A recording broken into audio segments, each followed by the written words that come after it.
معانا كابتن خالد الغندور الإعلامي الزميل. كابتن خالد أهلا بيك. معانا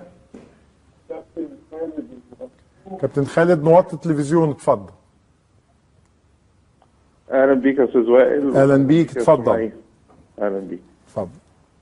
استاذ وائل، انا عايز اعرف حاجه. هو احنا يعني بقى دورنا في حياتنا كل واحد يفضح التاني؟ يعني هو الدور كل واحد يفضح التاني، كل واحد يعني يتكلم على التاني، كأننا كلنا اصبحنا ملائكه والمفروض ان احنا نقيم غيرنا.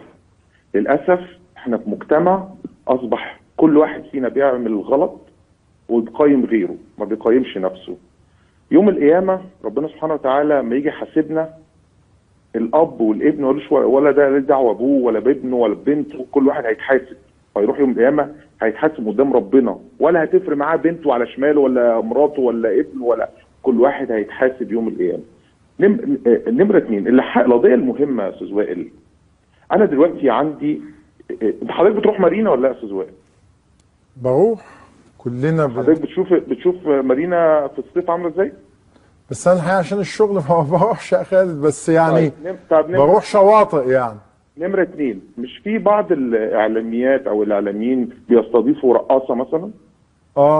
مش الرقاصه دي بتلبس ملط يعني ولا مش بيكرموها ويقولوا لها النجمه الكبيره والنجمه الفظيعه وبيتكلموا معاها بادب وباحترام ويبوسوها بالاحضان وكده، ولا لا؟ بيحصل. طب يعني إيه؟ وبعد كده لكن ممكن بنت تانية معاها صوره ولد شايلها، فدي منتهى قله الادب ومنتهى يعني الاستفاله يعني انا عايز سؤال. انا حد يعني والله حتى هو شخصيه مهمه، بس بيقول لي اوعى يعني تقول ايه شخصيه مهمه يعني، وبيقول لي انه ما انا لما بقعد استعيد صور المراهقه بتاعته يعني، فعنده حب ناس وشالهم على البحر قبل كده كتير، فهل لو حد خد الصور دي فانا كده بقيت شخصيه سيئه السمعه وبقيت بص يا استاذ وائل، انه لو حد اعتدى عليا بالضرب فحد يطلع لي الصور فابقى انا كده جاني ومش ضحيه؟ بص يا استاذ وائل، زمان كده من حوالي 6 سنين في رمضان، فاعلامي استضاف رقاصه، مش هقول راقصه عشان ما بحبش اقول راقصه، بقول رقاصه. استضاف رقاصه فقال لها النجمه الكبيره ومعانا واتحفتينا وامتى يعني افلامك القادمه وامتى ما اعرفش ايه وكده، وقعد يكلمها بادب واحترام. بعديها بيوم استضاف جاد شويري، عارف جاد شويري؟ فقال له ايه الحركات اللي انت بتعملها دي؟ ده منتهى، احنا في مجتمع شرقي، مجتمع مسلم، مجتمع بيحض على الفضيلة، كيف ان انت تخرج بحركات بتقلل من رجالنا؟ كلام بقى اللي هو ايه، قعدت اضحك اقسم بالله، اللي هي حالة الازدواجية يعني جايب واحد رقاصة عمال يقول لها انت النجمة. طيب خالد، يعني هل نشر صور، يعني هو ده هل نشر صور لسمية حتى لو كانت في حالة عاطفية سابقة، هل ده معناها انه يضيع قضيتها انها تعرضت لاعتداء جسدي بالصوت والصورة شاهدناه وتحرش جنسي؟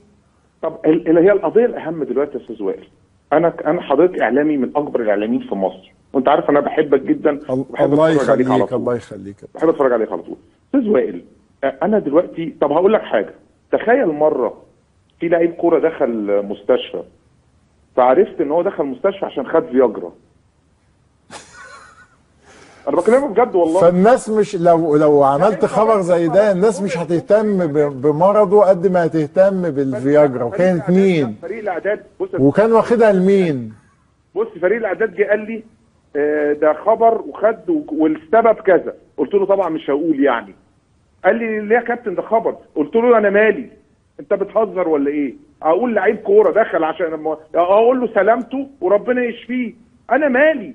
هيبقى التركيز كله في الفياجرا، ويا ترى لمين بقى كان واخدها لمين؟ طب هسأل سؤال، انا دلوقتي هي اتضربت، من الواضح انها ممكن تكون شتمته مثلا فتنرفز ضربها، هي بتتكلم في التليفون، يعني انا لا ما اقدرش احلل في قانون وفي كلام ده، لكن عايز اسال سؤال، ما هي الاستفاده من نشر الصور في البرنامج؟ يعني انا يعني ايه اللي ممكن انا استفيده من، يعني انا دلوقتي في بنت حصل لها كذا فانا جايبها فاتكلمت، فبعد كده بنزل لها. طب ليه؟ يعني انا كبرنامج ليه؟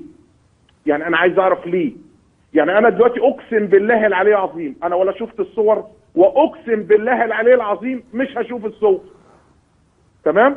وعايز اقول لك حاجه، في ناس كتير جدا جدا ممثلين وممثلات ولاعيبه كوره وفنانين وفنانات واعلاميين بيسكروا، بيشربوا مخدرات، في ناس اتقبض عليهم، في ناس دخلوا مصحات وبنستقبلهم وعادي. ايه المشكله؟ الاستاذ اللي اتكلم في الشرقيه صح، الاستاذ اللي اتكلم في الشرقيه قال لك اخلاقنا وديننا صح، عنده حق في كل كلمه استاذ سيد، بس استاذ سيد دخل اتفرج على الصور. طب ما ربنا سبحانه وتعالى بيقول غض البصر. طب يعني انا يعني دلوقتي يعني صح، يعني الالتزام التام من الجميع حتى تخليك وائل اقسم بالله العلي العظيم لو دخلت على كل التليفونات 90 مليون واحد لا هتلاقي فيه فضايح، في صور خاصه جدا، وفي صور انت مالكش دعوه بيها. انت مالك؟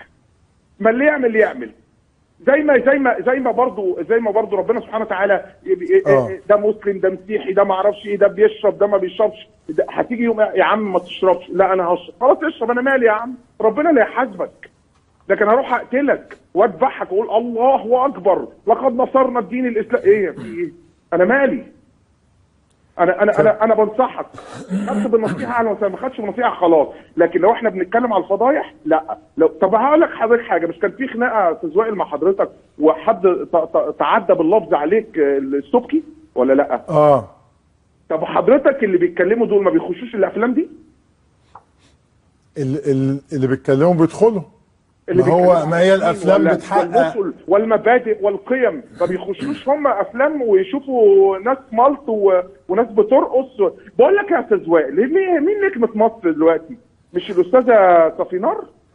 هي نجمه ليه؟ نجمه ليه؟ قول لي نجمه ليه حضرتك؟ نجمه في الادب ولا في الثقافه ولا المهاره في كره القدم ولا ايه؟ نجمه في ايه؟ عارف حضرتك نجمه في ايه؟ نجمه عشان طلعت في فيلم قعدت تهز كتير قوي من فوق. طيب خالد، انا مقدر انفعالك ووضحت بعض الحاجات، بتوجه لك بالشكر. معانا